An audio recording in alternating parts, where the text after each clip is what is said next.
সুপ্রিয় দর্শক, হক green world চ্যানেলে আপনাকে জানাই স্বাগত।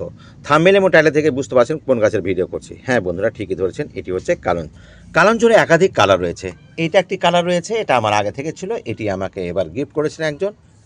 আর এটা হচ্ছে সম্পূর্ণ দেশীয়, এর অনেকগুলো চারা আমার কাছে আছে।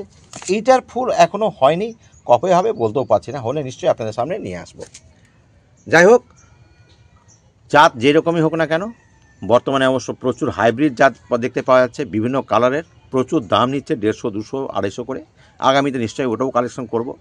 তো এই গাছগুলো নিয়ে আমি একটুখানি আপনাদের সামনে খুব সহজ সরলভাবে বলার চেষ্টা করব, স্কিপ করবেন না দয়া করে।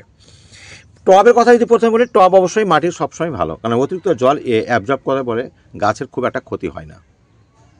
কারণ যে গাছ অনেক সময় খুব সাধারণ গ্রো হলেও অনেকের কাছে এটা খুব স্বাভাবিকভাবে বাড়তে পারে না। বিশেষ করে বর্ষাকালে অনেকের কাছেই গাছগুলো মারা যায়। দেখুন, বর্ষাকালে গাছ মারা যায় একমাত্র সেটা কারণ হচ্ছে অতিরিক্ত জল। তাহলে বুঝতে হবে জলের ব্যাপারটা এই গাছটার উপর ডিপেন্ড করে আপনি কতটা দেবেন। দেখুন, একটা পাতা যদি আপনি এইভাবে এখান থেকে ভাঙেন, দেখবেন এই গাছের প্রচুর পরিমাণে জল থাকে, প্রচুর পরিমাণে। এত মোটা মোটা পাতা আর এত জল থাকে যে এই গাছে জল দেওয়ার ব্যাপারটা কিন্তু আপনাকে খুব সচেতনভাবে দিতে হবে, তাহলেই আপনি এই কালঞ্চ গাছ খুব ইজিলি গ্রো করতে পারবেন। ব্যাপারটা কীরকম, এই গাছের পাতা প্রচুর জল ধরে রাখে, তাই জল শুকিয়ে যাওয়ার আগে জল দেবেন না। অতিরিক্ত জল হলেই কিন্তু এই গাছ খুব একটা বৃদ্ধি হয় না এবং ফুল দেওয়া থেকে ব্যাহত থাকে। তাহলে বুঝতে পারলেন জলের ব্যাপারটা, এই ব্যাপারটাকে কন্ট্রোল করতে পারলেই কিন্তু আপনার সুবিধা হবে। তবে একটা জিনিস খেয়াল রাখতে হবে, অনেক সময় আমরা এই গাছের জলটা, সবজি পচা যে জলটা আমি বিভিন্ন গাছে দিয়ে থাকি, এই গাছে দেওয়া মোটেই চলবে না, কারণ এখান থেকে কিন্তু ফাঙ্গাল অ্যাটাক হয়ে গাছগুলোর মতোই আক্রমণ হবে। তাহলে খোল জলও দেবেন না, সর্ষে খোলেরটা ব্যাপারটা বলছি, কারণ সর্ষে খোলকে আমরা পচানো তারপরে দিই, পচা জল এখানে দেওয়া যাবে না, তাহলে কিন্তু ছত্রাকের আক্রমণটা খুব সহজেই এই গাছে আক্রমণ করবে। কি দেবেন তাহলে? বাদাম খোল দেবেন। আপনারা জানেন বাদাম খোল আগে থেকে পচিয়ে রাখতে হয় না, আধ ঘন্টা পচিয়ে রাখার পরই এইটা গাছে ব্যবহার করা যায়। তাহলে বাদাম খোল আপনি অনায়াসে দিতে পারেন, অথবা প্রয়োজন পড়লে জলে প্লেন জল, একেবারে সাধারণ জল দেবেন। এবার আসি আমি খাবারের ব্যাপারটা। খাবার বলতে যখন ফুল ফুটতে শুরু হবে তখনই খাবার লাগবে, অন্য সময় খুব একটা খাবারের প্রয়োজন পড়ে না। তখন আপনি 19-19-19 এই ব্যালেন্স যদি এনপিকে থাকে তাহলে দেবেন। যদি আপনার কাছে এই 19-19-19 এনপিকে থাকে তাহলে এটি প্রতি লিটার জলে 50 গ্রাম দিয়ে আপনি গাছে ব্যবহার করবেন, খুব ভালো একটা রেজাল্ট পাবেন। এর বিকল্প হিসাবে আমি অবশ্য বেশিরভাগ ক্ষেত্রেই 0050 ব্যবহার করে থাকি। এটা দুইভাবে ব্যবহার করা যায়, আপনি গাছে স্প্রে করতে পারেন অথবা মাটির সঙ্গে মিশিয়েও এটা আপনি দিতে পারেন। তাহলে গাছের খাবারটা বুঝতে পারলেন, পটাশযুক্ত খাবারটা কীভাবে দেবেন। এবার চলে আসবে এর রোগ পোকা। রোগ পোকা বলতে এর দুই রকম রোগ পোকা খুব বেশি হয়। একটা মিলিবাগ হতে পারে, আর মিলিবাগের জন্য আমরা একতারা ব্যবহার করি। তবে যদি একতারার পরিবর্তে আমি অবশ্যই এই বছর টর্পিড ব্যবহার করি, একই জিনিস থাইমেক্সর যেটা আছে 25,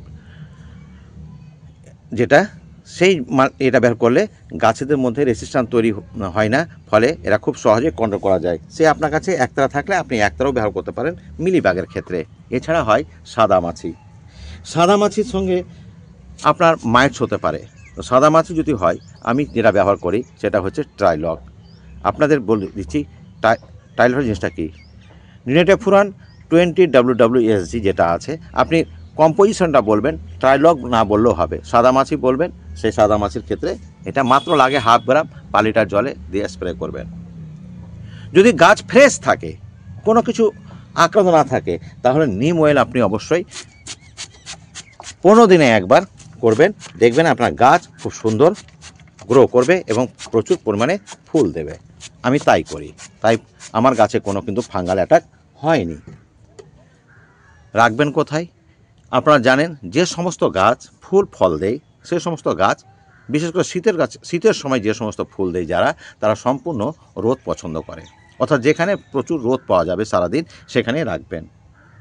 এইভাবে ফুল দিতে দিতে যখন মার্চ এপ্রিল মাস নাগাদ গাছ প্রায় শুকিয়ে আসবে ডগাগুলো, তখন ফুলের ডগাগুলো কেটে দিয়ে একেবারে সেমি শেডে রাখবেন বা বড় কোনো গাছের ছায়ায় রাখবেন, তখন ভিডিও অবশ্যই পেয়ে যাবেন। তো বন্ধুরা, এইভাবে যেভাবে বললাম সেভাবে করবেন। একটি পয়েন্ট বলে আমি কিন্তু ভিডিওটিকে শেষ করব। ভিডিও সব সময় এই গাছের সমস্যা হয় বর্ষাকালে, অতিরিক্ত জল পায় বলে গাছের গোড়া পচে গিয়ে গাছ মরে যায়। আপনি তখন ঘাবড়াবেন না, একটা গাছ মরলে 10খানা গাছ করতে পারবেন। ডালগুলো কেটে কেটে এরকম আমি যে দেখাচ্ছি সেরকম বসে দেবেন এবং যেখানে জল পড়ে না সেখানে রাখবেন, গাছ ইজিলি আপনার সুন্দর হয়ে থাকবে। তো বন্ধু, যারা বাড়ির কাছাকাছি আছেন, দরকার পড়লে অবশ্যই নিতে আসবেন। আপনাদের আমি এইভাবে গাছ দিয়ে থাকি এবং আগামীতেও দেব। আর ভিডিও যদি পছন্দ হয়, ফেসবুক থেকে দেখলে অবশ্যই ফলো করবেন আর সাবস্ক্রাইব করবেন যদি ইউটিউব থেকে দেখেন। আজ এখানে শেষ করছি বন্ধুরা, ভালো থাকবেন, সুস্থ থাকবেন। পরবর্তীতে দেখা হবে নতুন কোনো গাছ নিয়ে, নতুন কোনো টিপস নিয়ে। ধন্যবাদ।